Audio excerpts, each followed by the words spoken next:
All right, we're going through a Smith machine hip thrust here. So a couple of things we need to consider. First, I like to use a bit more of a decline bench just to put me into position. Nothing wrong with using another bench. So if you want to use just a normal bench and go across, that's fine as well. We just want to make sure there's that same pivot point just on the back of the shoulder blades, and that's where we're going to pivot from and keep that position. So what we're going to do, getting under here, obviously making sure we have a pad as well. Otherwise this can get quite uncomfortable on the hips, especially for blokes. With the feet, what we want to make sure is the feet are under the knees. So what we don't want is the feet too far back. Generally speaking, if the feet are too far back, you're going to feel a lot more quad. If the feet are too far away from you, you're going to feel a lot more hamstring.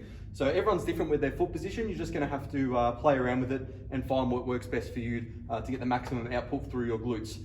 But in terms of the Smith machine, we want this to be directly coming down onto our glutes. So we want to make sure that is lined up well. So from this position here, going to be coming down. I'll just set myself here to begin with. So I'm under here.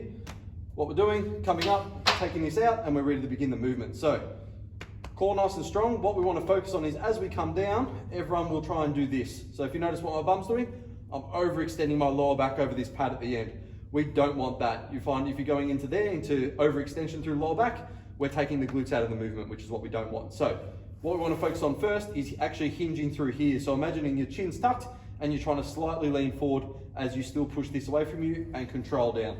Once you're here, as you drive up, you're going to focus on driving your glutes, driving your heels into the ground, coming up as high as you can without overextending, and keeping this core nice and strong. So I think slightly leaning forward, keeping that core, driving out and forward, big squeeze through those glutes at the top.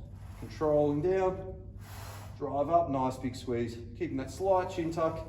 Again, letting yourself hinge from that position in your back where that bench is.